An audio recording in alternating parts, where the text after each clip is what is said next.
এই ভিডিওতে আমি আপনাদের জানাবো কনেক্টো অ্যাপ্লিকেশন থেকে কিভাবে আয় করা যায়। কনেক্টো অ্যাপ্লিকেশনের মাধ্যমে আপনারা মাসে প্রায় 40,000 থেকে 50,000 টাকা পর্যন্ত আয় করতে পারবেন। এখানে আপনাদের শুধুমাত্র কল রিসিভ করতে হবে।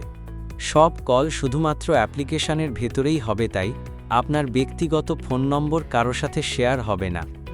প্রতি মিনিটে কত টাকা আয় হবে এই সমস্ত বিস্তারিত তথ্য আপনাদের হোয়াটসঅ্যাপের মাধ্যমে জানিয়ে দেওয়া হবে। প্রথমে প্লে স্টোর থেকে কনেক্টো অ্যাপ্লিকেশনটি ডাউনলোড করতে হবে। এরপর নিজের ফোন নম্বর দিয়ে লগইন করতে হবে। লগইন করার পর নিজের জেন্ডার নির্বাচন করবেন। নাম চাইলে ফেক দিতে পারেন এবং ডেট অফ বার্থ ও ফেক ব্যবহার করতে পারবেন। এরপর সবচেয়ে গুরুত্বপূর্ণ ধাপ হল নিজের ভয়েস আপলোড করা। বিশেষ করে মহিলাদের অবশ্যই নিজের ভয়েস আপলোড করতে হবে। ভয়েস আপলোড করার পর সাবমিট বাটনে ক্লিক করবেন। এরপর আপনার রিকোয়েস্টটি কনেক্টো টিমের কাছে চলে যাবে। এখন স্ক্রিনে দেওয়া হোয়াটসঅ্যাপ নম্বরে মেসেজ করে টিম মেম্বারকে জানাতে হবে যে আপনার ফর্ম সাবমিট হয়ে গেছে এবং আপনি অ্যাক্সেস চান। সব ঠিক থাকলে 1 থেকে 2 দিনের মধ্যেই আপনি অ্যাক্সেস পেয়ে যাবেন।